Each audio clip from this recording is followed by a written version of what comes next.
Hi welcome to day 5 of my little Christmas corner. ഇപ്പോൾ ഉള്ള Christmas tree കൂടെ ഇപ്പോൾ ചാടിപ്പോയേനെ. അപ്പോൾ ഇന്ന് നമ്മൾ ആ കാണുന്ന ക്രിസ്മസ് ട്രീ പോലെയല്ല, വേറൊരു ടൈപ്പ് ക്രിസ്മസ് ട്രീ ആണ് ഉണ്ടാക്കുന്നത്. അതും പേപ്പർ വെച്ച് മാത്രം. ഈ ഒറിഗാമി എന്നൊക്കെ പറയൂ ഇതിനെ. ഞാനിങ്ങനെ ഒറിഗാമി ഒന്നും ഒരുപാടൊന്നും ചെയ്തിട്ടില്ല. അപ്പോൾ ഇതുപോലെ കുറച്ച് കളർ പേപ്പർ വാങ്ങിയോണ്ട് അതൊന്ന് പരീക്ഷിച്ച് നോക്കിക്കളയാമെന്ന് കരുതി ചെയ്യുന്നതാണ്. ഇതിൻ്റെ മടക്കുകളൊക്കെ ഒന്ന് ശ്രദ്ധിച്ച് നോക്കുക. കാരണം ഇത് എനിക്ക് തന്നെ നോക്കിയെടുക്കാൻ പഠിക്കാൻ കുറച്ച് പാടുപെട്ട ഒരു ക്രാഫ്റ്റാണ്. കാരണം ഇതിൻ്റെ മടക്കുകൾ തെറ്റിപ്പോയി കഴിഞ്ഞാൽ നമ്മൾ ഉദ്ദേശിച്ച റിസൾട്ട് വരത്തില്ല.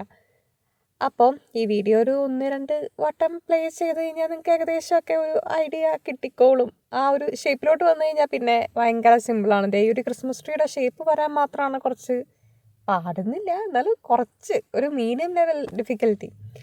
അപ്പോൾ നമ്മുടെ ക്രിസ്മസ് കോർണറിൽ ഇപ്പോൾ ഒരുപാട് ക്രിസ്മസ് ട്രീ ആയെന്ന് എനിക്കറിയാം.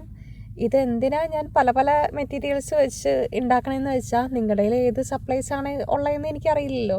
അപ്പോൾ ഞാൻ മാക്സിമം സപ്ലൈസ് വെച്ച് ചെയ്യുകയാണെങ്കിൽ നിങ്ങൾക്കും കൂടി അത് എളുപ്പമായിരിക്കുമല്ലോ. നിങ്ങളുടെ കയ്യിലുള്ളത് ഏതാണെന്ന് വെച്ചാൽ നിങ്ങൾക്ക് അത് വെച്ചിട്ട് ചെയ്ത് നോക്കാമല്ലോ. അപ്പോൾ എൻ്റെ ഏറ്റവും അവസാനത്തെയാണ് ഈ കട്ടിംഗ് പാർട്ട്. ഇത് ഭയങ്കര സാറ്റിസ്ഫൈങ് ആയിട്ട് എനിക്ക് തോന്നി. കാരണം ഇതിൻ്റെ ഫൈനൽ റിസൾട്ടിലോട്ട് നമ്മൾ വരുമല്ലേ. അപ്പോൾ അയ്യോ ക്രിസ്മസ് ട്രീ ആവാറായല്ലോ, എല്ലാം സെറ്റായല്ലോ എന്നുള്ള ഫീലില്ലേ, ആ ഫീല് വരും.